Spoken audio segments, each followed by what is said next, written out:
What happens when you try to record an episode late at night? Well,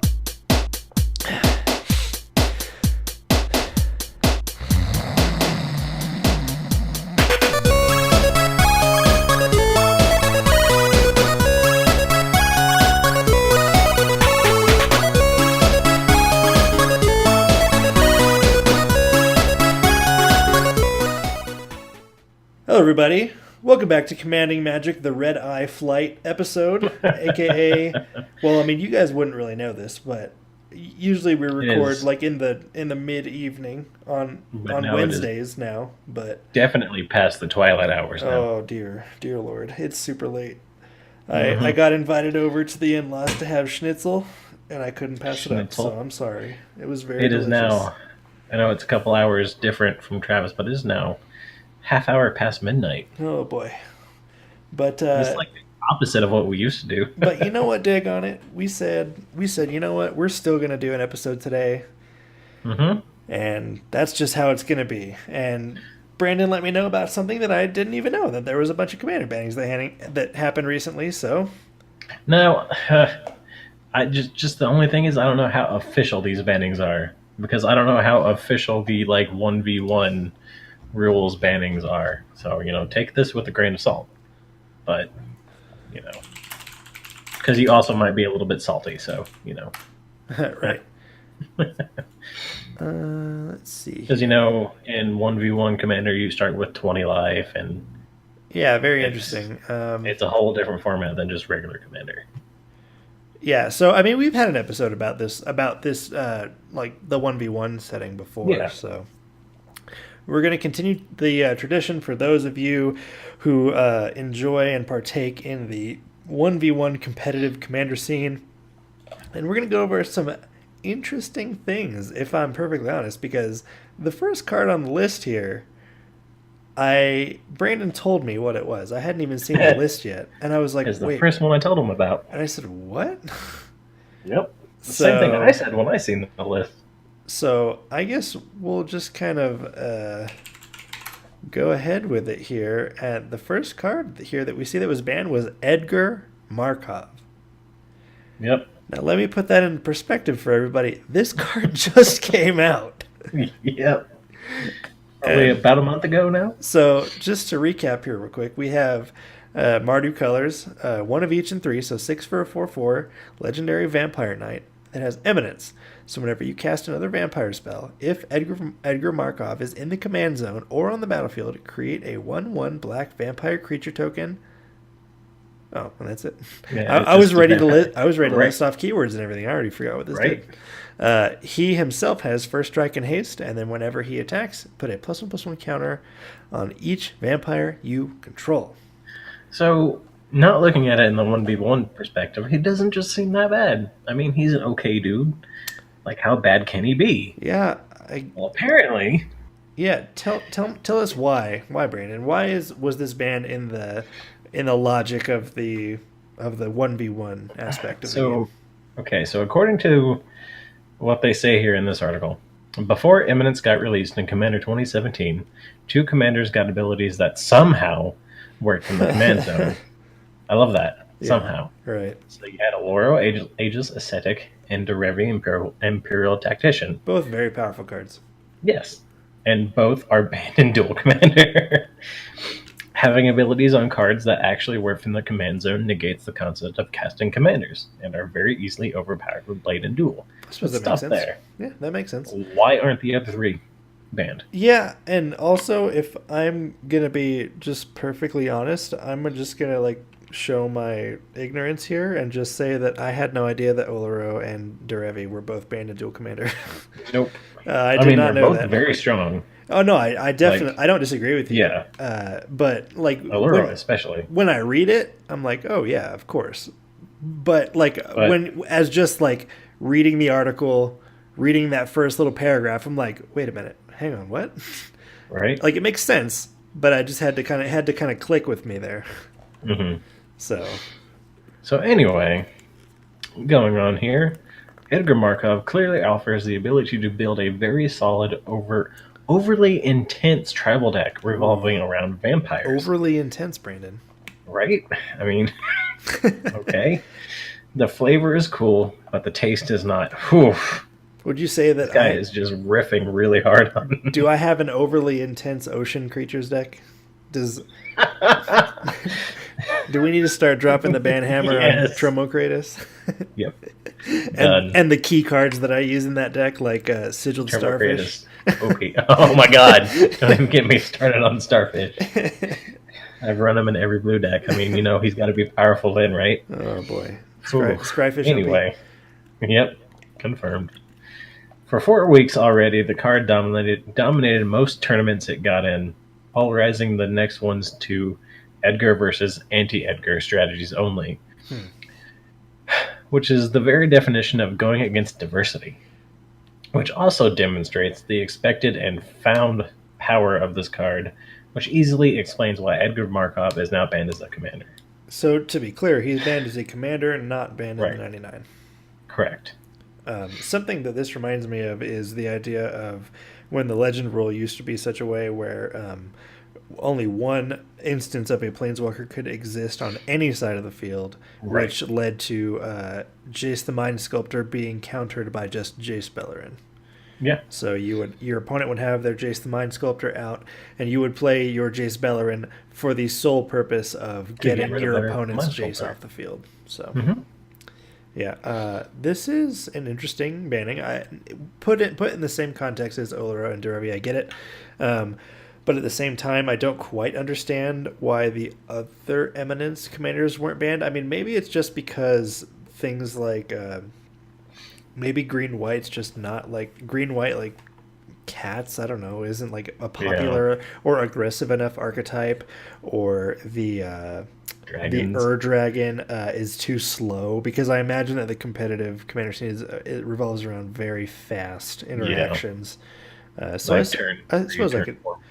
Yeah, I suppose I could see that. So Edgar Markov, not as your commander. Nope. But as we move on, Travis, tell us why Fire Blast is banned. first of all, Fire Blast is a 6-mana red instant that says you may sacrifice 2 mountains rather than pay Fire Blast's mana cost. Fire Blast deals 4 damage to target creature or player. So I think I can already kind of see, not having read the exact reasoning for the banning, I think I can kind of see where this is going, but let's see here. It says, once most burn decks reach a certain amount of lands, they don't require any further use of them, as there's usually no way to excel at drawing cards and refilling their owner's hands. So additional lands aren't needed, and therefore Fire Blast becomes totally free without any drawback. The tempo of the card is also obviously very good, and so that's kind of exactly what I was thinking. Yeah. Before even, it's like, oh yeah, your resources kind of become like a moot point a little bit in the late game, especially in a 1v1 game where you're just tossing spells at your opponent's face, and you're also only at 20 life. Yeah, so 4 damage. That's like a quarter of your life total. Yeah, right. So I can understand it from there. How many, like, say you're casting Bolt and then you're copying it 3 or 4 times. They're done. They're dead. Yeah. So I get it from that aspect, but finishing up the reasoning here, it states, if Fire Blast has a very rich past, if Fire Blast has a very rich past in this archetype in other formats, it is even stronger in Singleton. As a Singleton card, your opponent cannot play around it, as you play only one with no tutor. In a Singleton game, in a Singleton game, one will never draw 2 of them, and 2 Fire Blast is not that great as you play non-basic lands, and you always don't reach 4 mountains. Too many reasons why, actually, Fire Blast. Too many reasons why, actually. Too many reasons why, actually. What? I can't read. I don't know. I'm either just really sleepy or the grammar doesn't make any sense here. I actually can't make sense of any of this last little paragraph. Okay. So I just think that what they're saying is, since you're only playing one, your opponent, like, you can't really say, oh, I have to, like, make sure that I have this contingency plan in place for their Fire Blast, right, or whatever. And then, as it says, the thing about non-basic lands, um, since like you're playing just the one color or maybe two No, you colors, I have to guess. sacrifice mountains. Yeah, so it's like you're not only you don't always reach 4 mountains. What the hell's the point of this? I don't understand this. This paragraph is Yeah, I don't know. in a single game. No one. It looks like there are like too many reasons why. Actually, it doesn't need to be banned, but they were like, "Fuck it, we'll ban it anyway." Yeah, I whatever. don't know. I really can't make sense of this last paragraph. Like, comment, subscribe if you think we need to go back to middle school English. Yep. Okay. Next up is One of my favorite cards from Journey to Nyx, actually. what would that be? Eidolon of the Great Revel. Man, I love that artwork every time I look at it. I know, right? So what's Look Eidolon of the great Great in Revel? foil, too. So Eidolon of the Great Revel is 2 red for a 2/2 enchantment creature spirit. I can't wait to go back to Theros, like seriously. How soon do you think it's going to be before we go back there? I don't think it's going to be that soon. Because I think we need to... Unless that's where Gideon planeswalk to after being attacked by Volvaz. He's going to go back and find out that something's happened there and that Elspeth Or just is like... evil now or something. Nah, I think he'll just finally, like, get the courage to finally, you know, be a badass and Get not the just courage to be. right, and not just be some dude that hides behind his indestructibility all the time. You know, Mm-hmm. maybe something will happen, and Gideon will be more. He'll make more of a man out of himself. You know. Like, comment, subscribe if you give the reference. That's right. Okay. Anyway, So let's talk about the purpose of the banning of Eidolon of Great Revel. so close to Pyrostatic Pillar as a creature, which makes it easier to handle in exchange for having it do more damage by attacking. Eidolon of the Great Revel is included in 100% red/burn deck lists, and usually does between 6 to 10 damage by itself on a regular basis. I can get that. That's a big percentage. Yeah. I just want to like touch briefly on the fact that this card makes it into 100% of red burn deck list. Like there's no ifs, ands, or buts about it. If you're making a red burn in 1v1 commander, this card has to be in the deck. If I had my mono red Tiny Leaders deck, I'm sure I have this in there. Sure. So going on. Eidolon of the Great Revel is also an always win what? card. What? If it survives, it deals massive damage. If it dies, it will have dealt at least 2 damage to an opponent and made him or her spend a card and mana. Oh no. God forbid. I guess that makes sense. So I guess now we're getting into this next one or two sentences of a paragraph makes up the actual reason here. Now, Duel Commander, the average... Duel Commander, the average converted mana cost of spells is lower as the format is getting more and more competitive. Needless to say how much of a pressure this card is for opponents. This card... There's too many commas where they don't need to be, Travis. This card, a key in 1 burn decks, is not authorized anymore in Duel Commander. I'm going to try to say this sentence how it needs to be. I think it goes, needless to say how much of a pressure this card is for opponents. This card, a key 1 in burn decks, is not authorized anymore in Duel Commander. I think that's how that's supposed to play out. Yeah, but there's a lot of commas so. in that sentence. Yeah, so I guess they're just saying there that just because I'm assuming that a lot of Duel Commander games don't last too terribly many turns, right? That the chance of people playing a lot of spells above the converted mana cost of 3 is pretty. Right. I'm not saying it's unlikely. I'm just saying that the majority of what you're going to be playing is going to be around the CMC of 3, which would just capitalize on the effectiveness of this card. Right. Most of your old tutors cost about 2 or 3, right? Yeah, I mean, so that's what people are playing to get to their win conditions. Yeah, fair enough. I know that I was watching one of LSV's videos where he was playing Mono Blue. Just so many like cheap counter spells and bounce effects. until you get to your take extra turn cards, your Yep. time walk effects. So, yeah, I can see this. But hell, this is one card I can agree with because this is a very powerful card. Does this card need to be banned in tiny leaders? Yes, it does. Is there a ban list for tiny leaders? I don't even I know. don't. I don't even know either. And if there is, do we even want to know? I don't think so. I remember playing this one card against Colin specifically. Oh yeah. That there's some red card that dealt 1 damage to every attacking creature. Oh. That against Colin, it was perfect because most of his stuff would have 1 toughness. Oh, so good. Anyway, moving on. So Tell us about this next card. Sulfuric Vortex is banned. Like, I think we're seeing a theme here. So as much as Yeah. a lot of really good green cards have been getting banned in normal Commander, like multiplayer Commander, it seems like red is the target color here for Duel Commander. God forbid a red deck wins, right? Yep, can't have that. So Sulfuric Vortex, as we know, is 3 mana for an enchantment, and it says at the beginning of each player's upkeep, Sulfuric Vortex deals 2 damage to that player.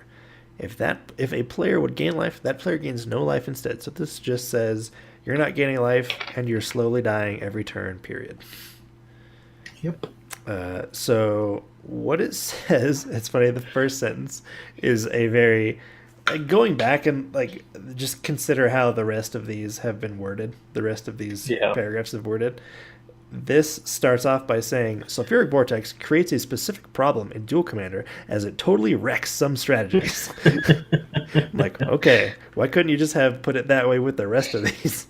Right. So lots of decks cannot handle it and cannot win because of it. This is a major problem for the concept of the format. This card wins games, therefore it should be banned. Yeah, right. So what is it stopping aside from life gain, right?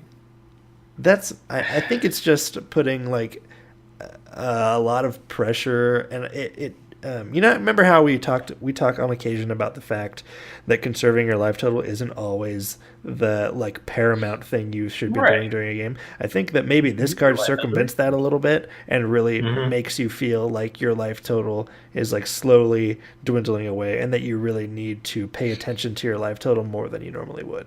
I mean, does that make sense? This way. Yeah, if this is cast on turn 3, no damage has been done, you're instantly put on a 3-turn or a 10-turn clock if you can't answer it. Yeah, and then I suppose if you're playing a red burn, then you're gonna Fire Blast your opponent, and you know, it's like the list of like Fire Blast, Lightning Bolt, Shock, whatever the heck it is. Like the list goes on. But moving on, it says Sulfuric Vortex is also a great card against other decks as it's an enchantment, therefore harder to remove. I get that. It generates a great clock, which we just talked about, and prevents life gain, which we talked about. And then it's widely played in burn decks in all formats. So that little blurb right there just goes off pretty much what we just talked about. Yep. So the last bit says, another worrying issue is that Sulfuric Vortex punishes people who build against burn decks as it makes their metagame cards almost useless. Negating deck building and adaptation is not what we want to see. For all these reasons, Sulfuric Vortex is not allowed in Duel Commander. So this card essentially is banned because it's difficult to get rid of. And because it's difficult to get rid of the clock that it puts both players on. I mean, but ideally in this situation, just your opponent, just because you're going to build your deck in such a way that you're going to be capitalizing off of the extra 2 damage that you're getting every turn. But not only that, but even if you try to like play and like build a deck that is meant to beat Sulfuric Vortex, it's difficult because you can't really play life gain because this card doesn't let you gain life. And maybe... I suppose the argument here could be, like, blue can bounce it. Yeah. White can destroy it. Green can destroy it. Even red can destroy it. And black would be having the worst trouble with it. Yeah, I think you're right. I think black would have the most trouble with it. Yep. But it's interesting. But I think that this is... a lot of this information here is just extrapolated from statistics that are taken from Right, and we Dual I Commander mean, tournaments, which we have like no insight into. So when we're talking about this type of thing, we're going in super blind and just right, making opinions off of what we usually see in our Commander games. So right. for a lot of reasons, a lot of these bannings won't make sense to us. But so that's why we're reading through the articles to try to kind of make some sense of it. Which I mean, we can make a little bit of sense out of it as we're going. It's just We just kind of have to have a little chat about it first. yep. So One more card here. just one, and that card is Price of Progress. which is what? 1 and a red for an instant. Price of Progress deals 2 damage to each player for each non-basic land he or she controls. Equal to twice the number. Is that what it is? Oh, I guess I'm looking at the one from Gatherer. The Oracle text has been rewritten. Has it? Yeah. So the card that it actually shows in the article, the text reads as follows.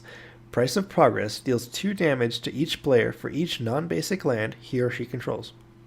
The text on the reprint from Eternal Masters reads, Price of Progress deals damage to each player equal to twice the number of non-basic lands that player controls. It's the same thing. It just comes out a little bit differently when we talk about it. Because you can't have like a non-basic and a half land until unstable, for all we know. That could change everything. So maybe this Oracle text was rewritten for a reason. Okay, then. Anyway. So why was Price of Progress banned? I'm assuming that it's just because in Commander non-basic lands are very popular. Yes, and most likely. With not starting with as high a life total as in normal Commander, the Price of Progress, as it were. I mean, you could let your opponent, you could be sitting there playing a little dirtly game and then play this and they're done. Yeah, so even, let's say, just for instance, you're playing just mono red burn, and then turn 1, your opponent command towers, turn 2, they fetch land into shock land, and then turn 3, they play, I don't know, Reliquary Tower. All of a sudden, you have a 2-mana spell that deals 6 damage that could be super one-sided if you're just running mountains. Right. So that's what it seems like. Also, starting at 20 life makes a difference. Yeah. So that's what's got to be taken into account in every single one of these cards is 20 life instead of 40. So anyway, Price of Progress is also enhanced by the singleton format aspect of Duel Commander, as you cannot play as many fetch lands that can protect you from Price of Progress. What? Are you fetching basics? That's what it's insinuating. You have to play more dual/non-basic lands than you usually would in regular formats. This is especially true for 2-color decks. So wait, are they saying... I don't understand. Are they saying that in 1v1 you're playing more non-basics than in regular? I think so. I don't agree with that. If that's what that's saying, I think that's a silly statement to make. As you cannot play as many fetch lands, parentheses, that can protect you from Price of Progress. The only way I see that happening is you fetching basics. I guess, I don't know. Keep reading and we'll see if they kind of bridge the gap here. The singleton aspect also strengthens Price of Progress as a parentheses, or no, quotes, not worth building or playing to prepare against, in quotes, card as it is played in decks with no tutoring effects. What? Singleton aspect also strengthens Price of Progress as a not worth building or playing to prepare against it card, as it is played in decks with no tutoring effects. I think it's just saying that it's like saying you can't play around it. Yeah, it's just like saying what they did. Like Price of Progress is a card that punishes you for playing the game. Right. So I think that's what that sentence is trying to say. So trying to prepare for it is silly because you can't really. Yeah. And the tutoring effect thing, I don't understand what that's talking about. Because you can't tutor it up in mono red? Maybe? But you could gamble for it. Yeah. But why? I guess you could, but... So among the key, quote, burn, end quote, cards that exist and that get played a lot in Duel Commander, this one is really unique in terms of damage range for allowing many cheap, immediate ends to many games. Price of Progress is now banned in Duel Commander. Yeah. I mean, I think that we've figured out why it was banned. It makes sense to me, but Yeah. either I'm falling asleep or this article is horribly written. I don't know. Maybe it was translated. Oh, right, because So it could be from French.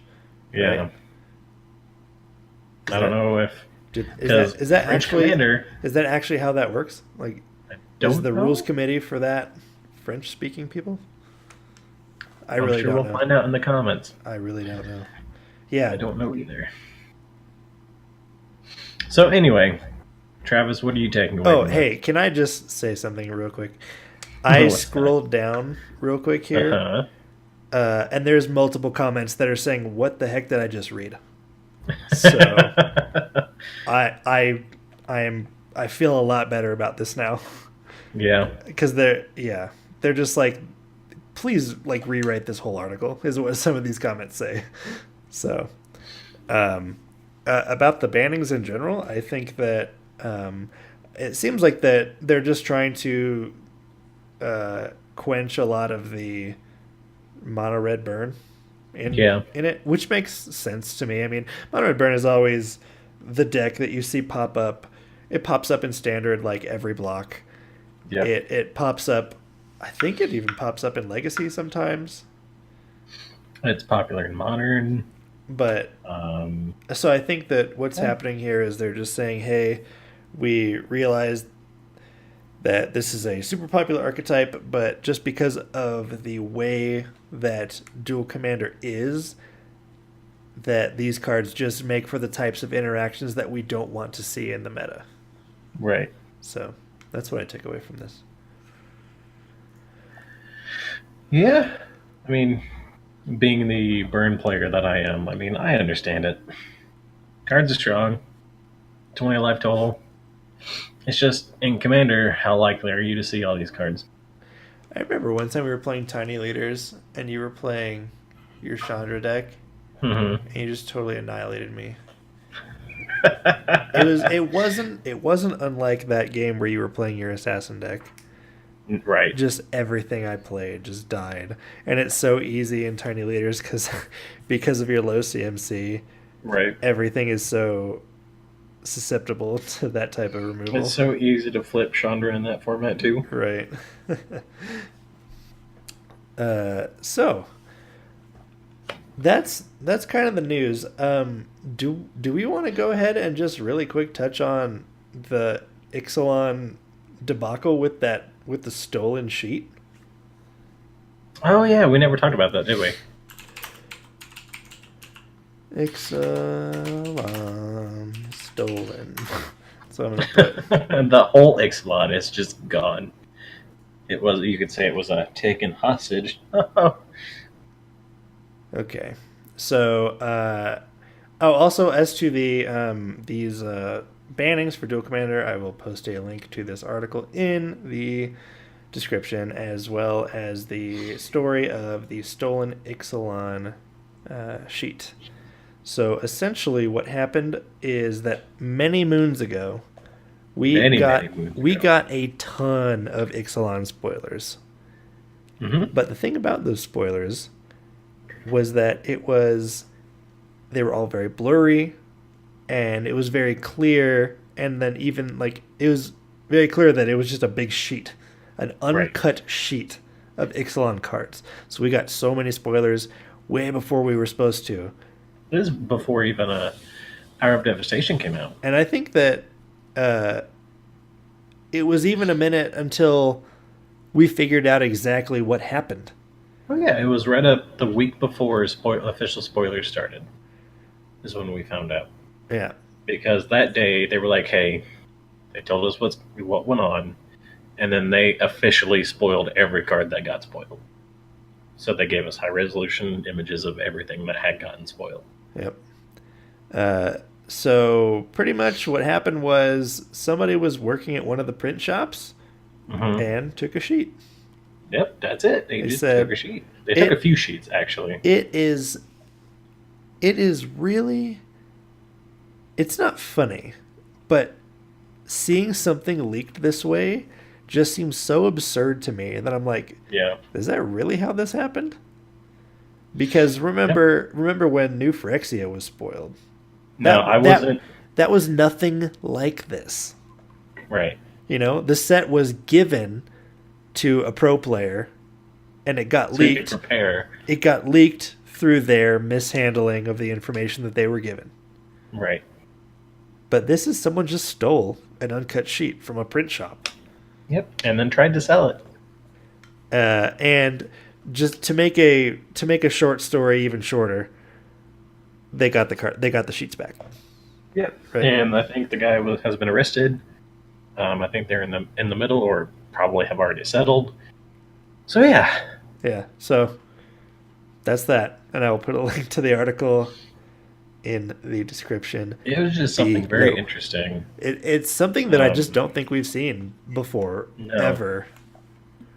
I mean, how did you feel when you first seen the spoilers? Obviously, we couldn't read half of them. We were trying to, fill in blanks. I mean, I was definitely trying to make heads or tails and see what we were getting here. One of the things that I was really excited about that I saw was Gishath or whatever, Sun's avatar. He was one of the cards that got spoiled, so that immediately got me really excited about the idea of dinosaurs and playing dinosaurs and like theory crafting and what kind of cards are we going to get, what are their mechanics going to be, things like that. I mean, looking back at it after the fact, when all those cards got spoiled, I didn't realize that there were some like vampires in there. Yeah. So because I didn't want to spend my time with a magnifying glass trying to read all of these spoilers, right? Yeah. I truly didn't take these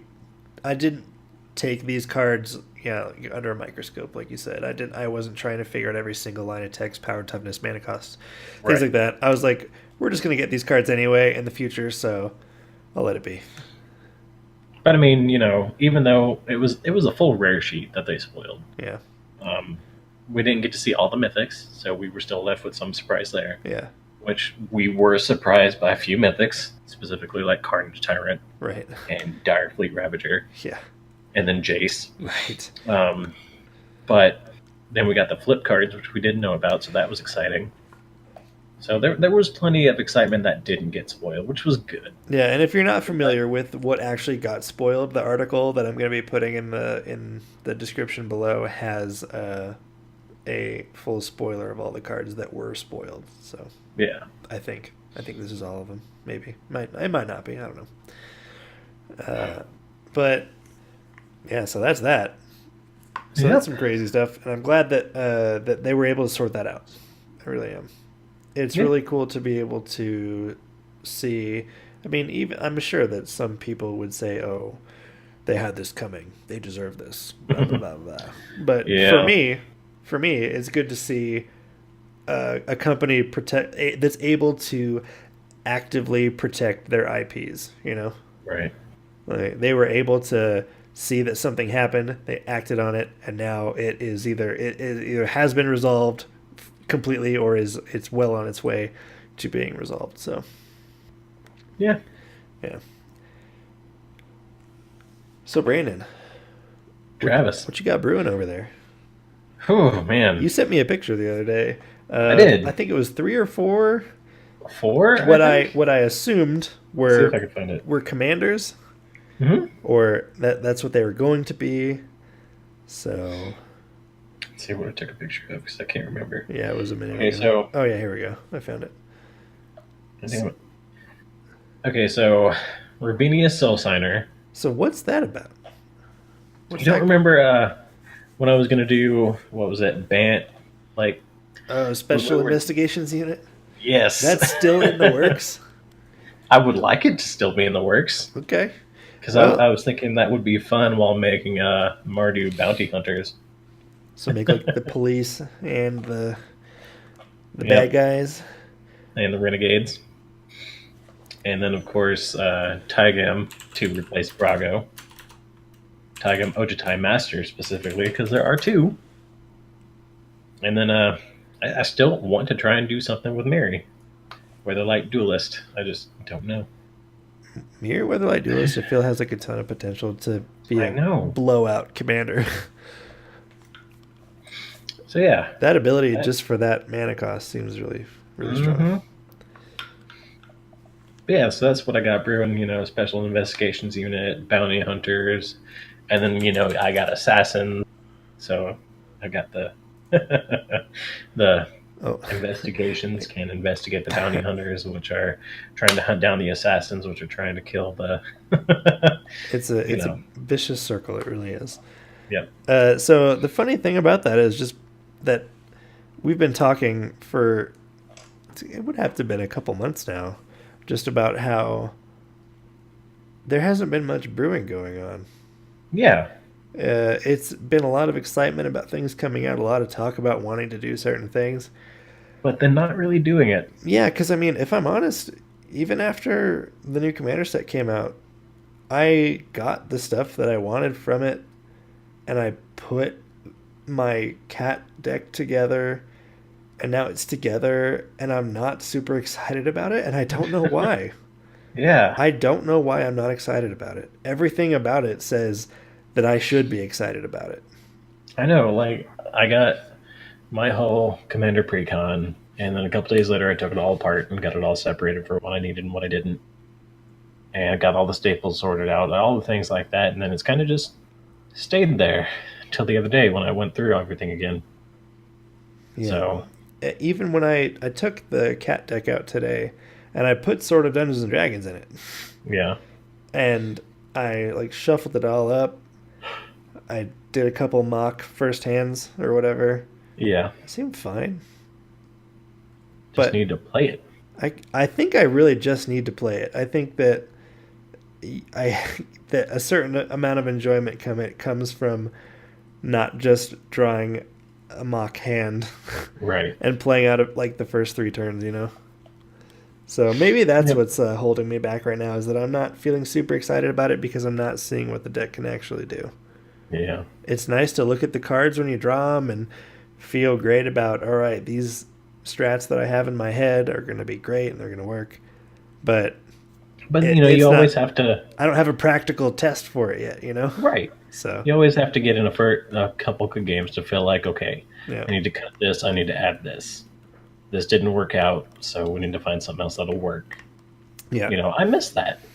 Right. A lot of my decks are real, not like crazy tuned, but they're tuned pretty well. Yeah. And I haven't played with a deck that's just brand new since Assassins, and that was just a silly deck. Right. Yeah. So I'm currently also in the process of building and kind of trying to tune out a green blue deck. Mm-hmm. Green blue, Pretty Brandon. excited about. It's gonna be with Rashmi, Eternity's Mm-hmm. Crafter, and it's going to be just the type of deck that I usually don't play. It's going to be a little bit more like I'd say it's kind of mid-range control. That's kind of Yeah. how I would put it because I still have like creatures. The win conditions of the deck are meant to be with creatures, but I have some extra turn effects which I usually hate.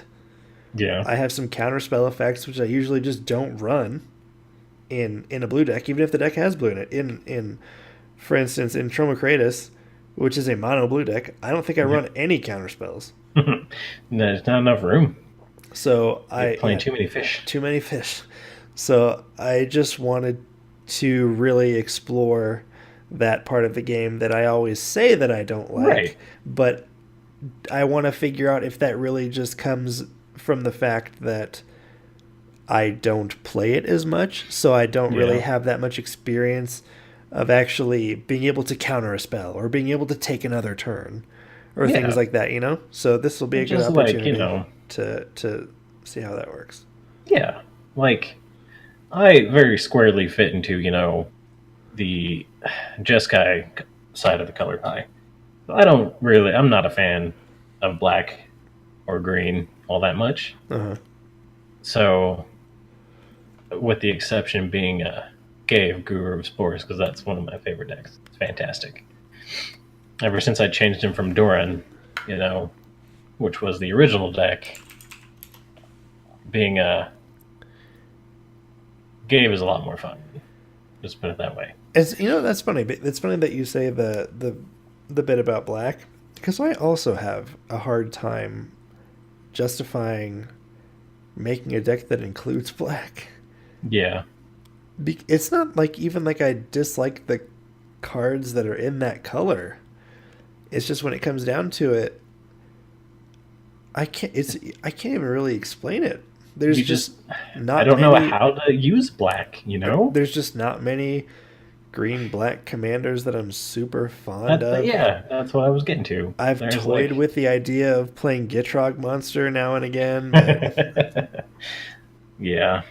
But I mean, like you said, Ishkana instead. Yeah. Oh man, that's actually that's also one of the decks that I've considered is Ishkana. And even then, you have to think it's Ishkana. It's going to be tribal spiders. Yeah, right? It's not going to be anything crazy. So, I'm just like, I just don't know how to do green black. Whenever I've had a deck that runs black, I end up with picking. I'm like, okay, if it's in like the Abzan colors, I'll say I got to make sure I have my Mortify or my Putrefy or my Vindicate or my Utter End or my.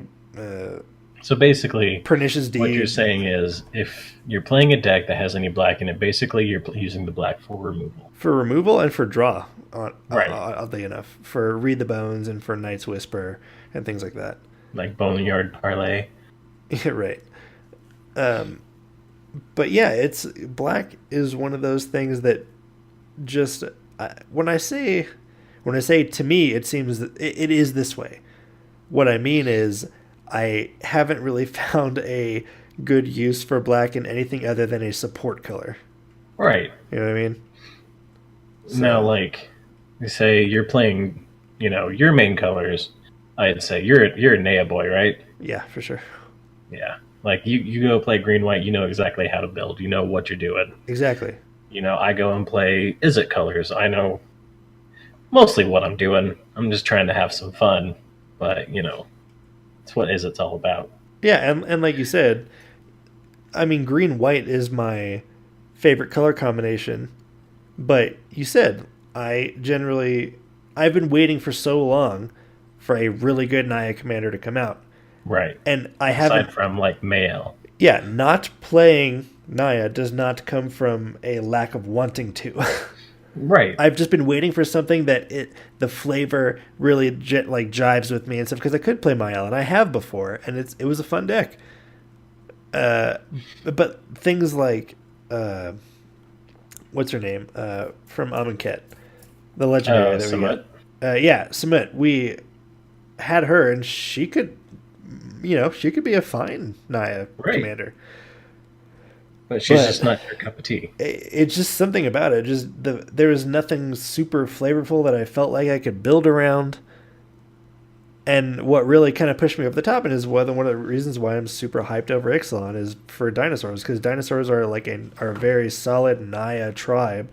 Yep. I'm really excited to figure out all the ins and outs of that stuff. And not only that, but I'm not going to be playing Gishap, I'm going to be playing Grimlock. Right. So like, and then, the flavor what? The flavor goes through the roof with that. You know? We have a whole nother set of Ixalan to go through before we get to the whole like one set structure. Yeah, I mean, I'm not building the deck until Rivals is out. Right. It sucks because I'm going to be getting my pre-order next week. And it's just going to sit there. And I've already got the vehicle set up that I want.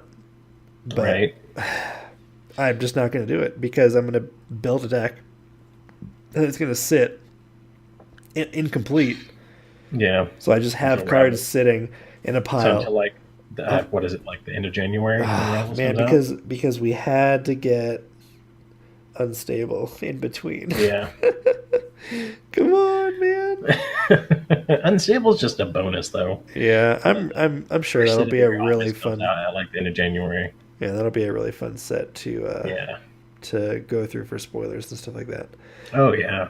But it'll be like going through Robo Rosewater's Twitter, which we still need to do. I still think we need to have another episode like that in the near future because it's been a while, and I could go for those are pretty fun. I could go for some lighthearted stuff amongst all of these commander bannings and crap go like through that. Some trample and sprung hack. That's right. Get some exile in your exile.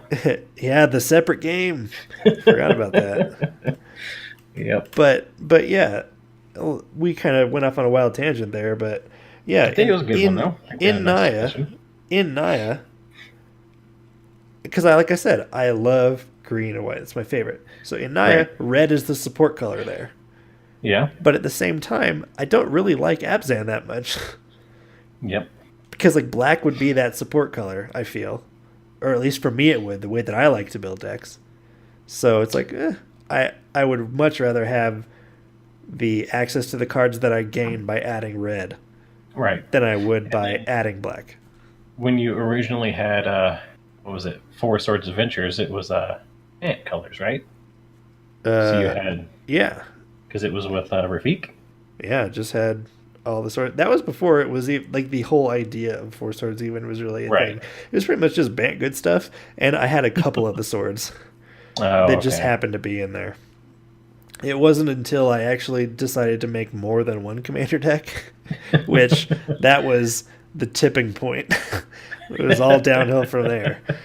Right. But That's yeah, where it starts. that's when it turned into red white with what the heck was that guy's name? Cor or Radi- Jorkadine. Jorkadine. Yeah. Is it hyphen? I think so. Maybe. No. Oh yeah, oh no, it's not hyphenated. Yeah, Jorkadine the Prevailer. This was my first Four Swords Adventures red white equipment. Because Yeah. and in my mind it was awesome because I was like, that art is rad, and Yeah. Metalcraft creatures I control get +3/+0. That's amazing. You know, it's not really that great, but in my early days of playing Commander, I thought this card was the bee's knees. So Man, I mean, when I built Niv Mizzet for the first time, there were so many cards in that I, oh my god, this card is so good. I look at now, that card's terrible for the deck that I have built. But you know what? When you're first building your decks, the sky's the limit. yeah, Like you're using all these cards for the first time, and you're just having fun. yeah. I'd say that probably other than most of the color combinations that I really enjoy are green centric. Green white and Right. green red I really like a lot, but I also have a big fondness for red white. So it's all really just the interchanging of the colors from Naya. Yep. It all revolves around that shard. Right, like you boil it down to it, my favorite color is red. Yeah. And then my second favorite is red blue. And then red white's great. And then Jeskai is fantastic. Right. I mean, just like I said, I just don't like black all that much. Green's okay. I just don't know what I'm doing with the colors, I guess. I wish Colin were here. He Right. loves, his favorite combination is green black, right? Yep. I think it is. So So that's a pour some I out think for Colin. right. But, So, anything else you got brewing other than That's blue, green, and dinosaurs? that's really it. There's nothing else that I'm really super like jiving on right now. Like I Right. could think about pirates, but I don't know. I'm just gonna focus on dinosaurs for now. I think Yeah, trying to not take on too many tasks at once. right. And I guess just I'm trying to cool the jets a little bit on this hobby a little bit, just as far as Right. getting stuff. Just because The financial investment. I mean, might as well just come out and say I recently went under contract. Anna and I are under contract to have a house built on a lot that we bought. So there's a lot to consider with that. We, as in you and your wife, not the two of us. No, I said me and Anna. That's what I said. Did Didn't you? I? Yeah, I No. thought I did. No. I'm still living in Colorado. Brandon is still living in Indiana. Just making that clear. Yeah. Don't get too excited. Dear God. Yeah, so Anna and I, Anna being my wife, we're having a house built. So the finances are, we're trying to get them on lock. You know what I Right. mean? So that's kind of where I am with that as far as the real life stuff Yeah, goes. which it's okay to take a break. Remember, there was a time when we were still doing the show before, and I just didn't want to play. I Yep. wanted to do the show, Mm-hmm. want to play. So it's okay. It happens. And I mean, we've been on hiatuses before. I'm really hoping that that's not going to happen again anytime soon. But I Right. think that maybe between like seasons 2 and 3, we'll take a little bit of a break. But we don't even know when season 2 is going to end. Who knows? Season 1 was 56 episodes long, I think, something like that. Unless we just go by the year. Right. So, who knows? It's all up in the air. So Mhm. this has really just been an episode of Commander bannings, the Ixalan leaks, and the future of what's going on here, like Yep. what we're currently up to, as far as the game and life in general. So a little bit of So, insight there. yeah. So, in terms of content, what do we have to look forward to as something else that we're trying to get back into? I want to get gameplay going again, man. Yeah. We recently switched over. Well, when I say recently, I think I mean just around when we started doing season 2. Really, Yeah. This we was in like May, I yeah think. we use Discord now instead of Skype. So It's just so much more reliable. yeah, we're haven't had any issues with dropping calls and stuff, which we had issues with all the time on Skype. Or updating a Skype as soon as we needed to get ready, Yep, and then it never coming back. that's right. So, And now Discord is starting to integrate video, which we which found we out on had tested accident out very briefly. because Brandon put Yeah. his video on. And I was like, "Hey, what's up?" I accidentally clicked a button because I Yeah. didn't know what it did. Yeah, so that was interesting. So we're looking to get gameplay back on the not necessarily any sort of agenda. Just every now and then get together, play some games, Yeah. post them up. We'll do it just like we used to, but we'll find a way to keep everything consistent. Yep. Another thing that So, we haven't done in a while is deck techs, and that's just because I've been trying to brainstorm ideas on how to actually do deck techs in a way that looks good and just like it's a quality product. right. The Not, way that I I mean, wanted to do it, took too much work. it was a lot of work, and I think that there is a better way to do it, and I just need to figure that out. If it really Yeah. boils down to just having the camera down and going through card by card so you can see what's what, then that might just be that. Because I don't know, man. Or, I mean, the only other option I could see is, have a big card frame open and then just have a million tabs open or 99 tabs open. Which is a pain in the butt. Yep. Yeah. So, yeah, we're working on projects, but we got to take projects as life comes at us. Pretty Yeah. much. This show is not our job, and if it were, we would both. If it were our job, we would both be fired Yeah. long ago. Trust me. So, I guess there's one other thing we could go over real quick, and that is the judge promos. Oh yeah. Also, doing what is it? Travis streaming. What's it called? Hearthstone. Yeah, That I was considering that. maybe not particularly on the Twitch channel that we have, but at least streaming it. There is not quite a bit, but there is an overlap between people who like to view Hearthstone and Magic. So Oh my god. Yeah, I really enjoy playing Hearthstone, and I know that. Gosh darn it! I know that for instance, I love watching Brian Kibler play Hearthstone because that's his Yeah. thing now. That's what he does. So, But I never really got into it. I got into it when beta. That was forever ago. Just really never got back into it. But yeah. But then after that, who knows when? But Magic Arena. oh yeah, Be man, coming out. Magic Arena. totally forgot about that. I played Magic Arena at HasCon, and it was really fun. Yep. It feels just like Hearthstone. I Yeah. don't know any other way to put it. It feels like It Hearthstone. looked just like Hearthstone from the video that they showed it off in.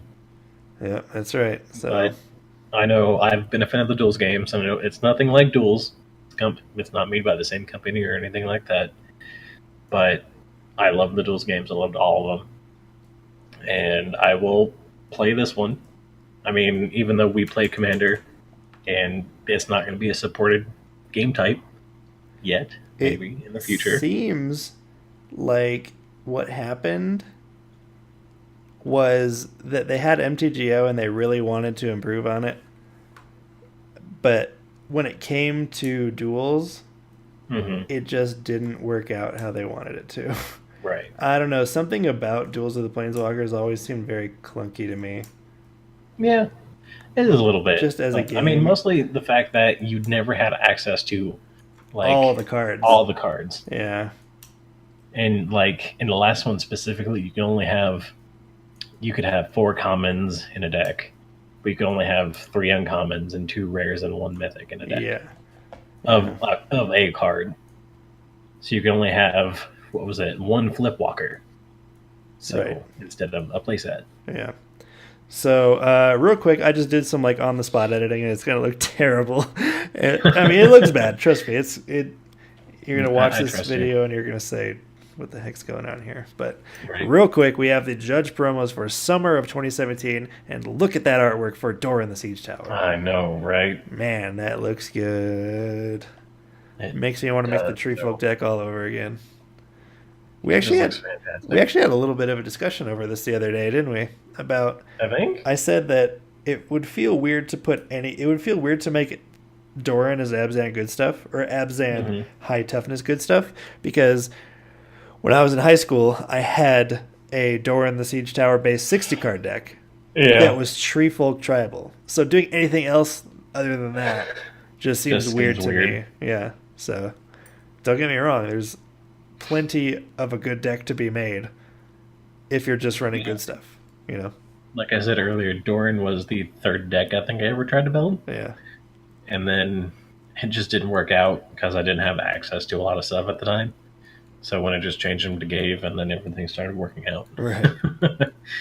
So we also have a Prismatic Geoscope, which I can't figure out why they printed this as a foil. I mean, just maybe as like, because Commander players love their foil mana rocks, maybe. Yeah. Because of Domain, because we're going to go back to Dominaria. Who knows? Right. Is it Dominaria or is it Dominaria? Like, comment, subscribe if you know the difference. Yeah, it's it's whatever you want it to be, man. And then the one that I'm super crazy excited about for some reason is capture of Jingzhou, man. Right? I want a foil capture of Jingzhou. Like, get me one of these ASAP. I am terrified to see what the price of these are going to be, because capture of Jingzhou is a $300 card. Right. Anyway, you know what I mean? So what was it? And then I think the last one's the new art of Gaddock, right? It is. So remember when we originally seen that? I don't remember how long ago it was. It was a while ago. Now that you say that, I do recall seeing this artwork before. But we seen it with Elish Norn, with the reprinting of the Judge foil. That's what it was. So where did she go? Are we not getting that? Was that just a hoax? I don't know. Was that a gotcha? Did we get got? Did we get got? Oh my gosh. What is it? Did we get bamboozled? I think we did. So yeah, those are some pretty spicy, except for Prismatic Geoscope. There's some pretty spicy reprints here. Yep. I'd love to get me a capture of Jingzhou. So if anyone is a Feels judge, like being nice. yeah, right. So Man, the joke, I'm working on becoming a level 2 judge right now. Very good. Are you a level 1 judge? No. Exactly. You're gonna go right past level 1, level 2. Yep.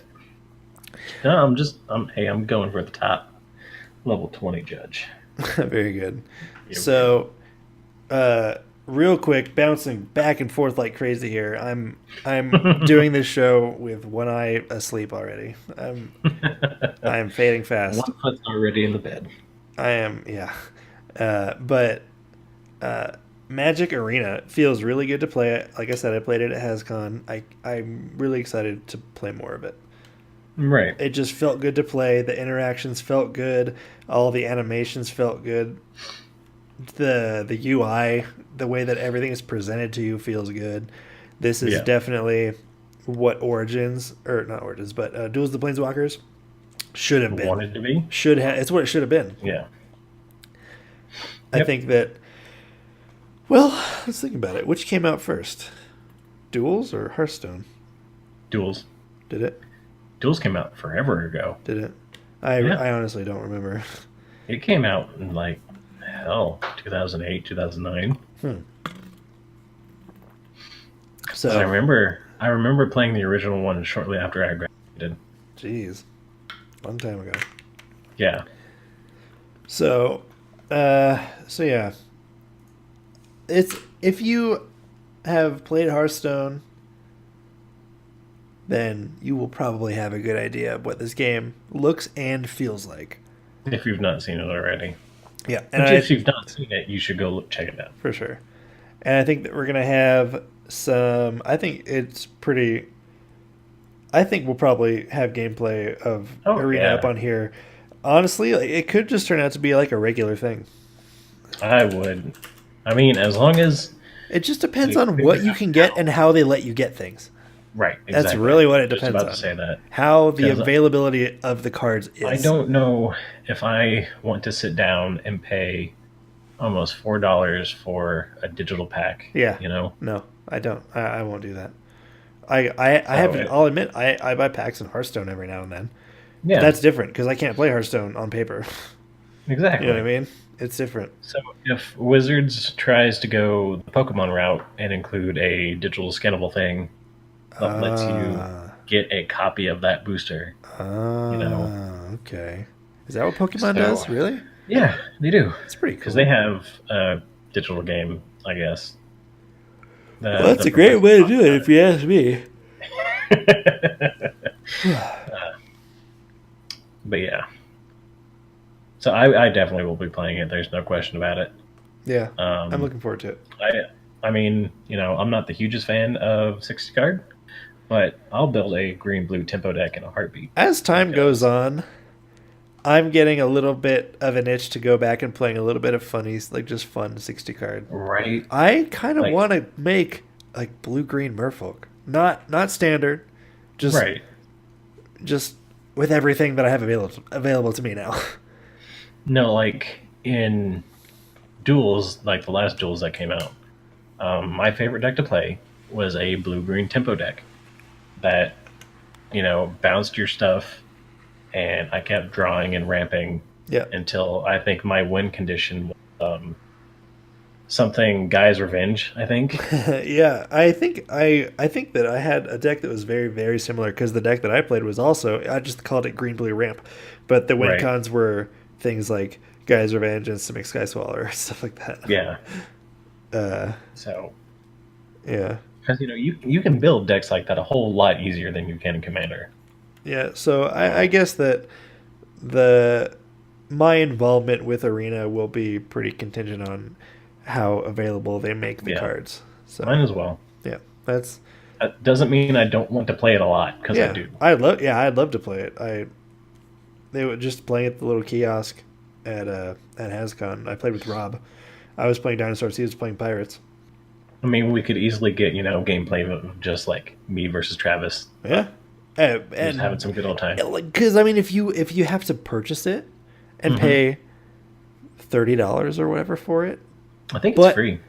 But what I'm saying is, I would almost rather it be a thing where you pay the $30 or whatever for it, or $40, whatever the price they put on it, and then you get, this is you have all the Ixalan cards in here, and or like everything that's in standard or whatever, or anything that's in Frontier. I don't know how they're going to structure this. Yeah. So, and then when the new set comes out,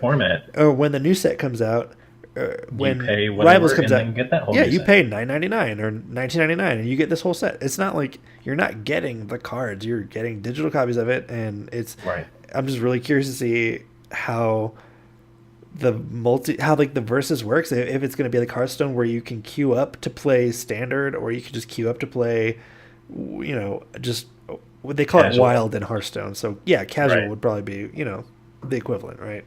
So there's still some things that I'm not sure about. You can't call it kitchen table on a computer. Right. Unless your computer is on your kitchen table. Which then we've got more problems than that. Yeah, you need to relocate your computer. So Tell me about it, Travis. oh yeah, that new desk isn't going to This get time there next soon week. enough. Mm-hmm. Yeah, Brandon's going to be back for real. Yep. He's only been back for play. Only half the time. I don't know what I'm saying anymore. Right. What year is it? All right. I think it's bedtime. Yeah. So thanks everyone for tuning into this very, very weird episode of Casual. Commanding Magic. Yeah, this is casual Manding Magic. Well, I mean, Yep. it was probably that already, but this is even more casual. This is just like even more Sit off back, the cuff relax. than before. I didn't prepare for this at all. I'm just kind of going with the flow, man, if I'm honest. Yep. But I really just wanted to get something out. Just to let people know that we're not dead. And Yep. there is, I don't know, for those people who really enjoy the podcast aspect of this, where it's like a kind of like this is a little bit of like a day in the life type of thing, Yeah. get a little bit of insight on what we're up to, because we host the show, but we do plenty of other things other than that. So And most of the time we're talking about the news and just what's going on in the scene, but sometimes there's just not a whole lot going on. and don't get me wrong, we still have plenty of stuff to talk about. Oh yes, We have lore to talk about.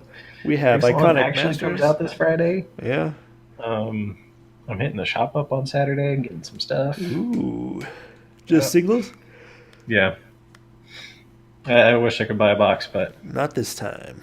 not this time. I don't think for what I mean, it's definitely that singles are out this time because I know I wouldn't get what I want in Sure. box. Fair enough. But yeah, so I hope you guys enjoyed this more laid back episode of Commanding Magic that didn't really have a clear direction of where it was going. Let us know if you. I think it turned out pretty well. Yeah, let us know if you like this kind of.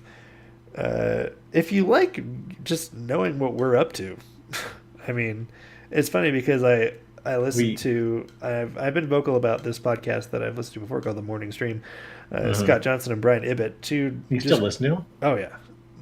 They're two great, funny dudes, Right. and they go over news and stuff, but they just share anecdotes about crap that happened to them, and it's super funny. I don't know. It's part of Man. what makes that show fun to listen to for me. There was just a time because when we would start the show, we'd spend the first 15, 20 minutes just talking about what's going on in the last week. yeah, so that's some season Let us one know if you stuff want us there. to bring that back. Yeah, or let us know if you even listened to us back then. Let us know if you listen to us now. Yes. Anyway, catch us on social media, Facebook, mostly.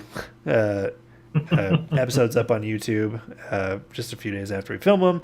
Not like you'd know because we're not streaming anymore, so I don't even know what I'm talking about. So I truly hope you guys bared with us this episode, and it's going to be Travis and Brandon returning to the command zone.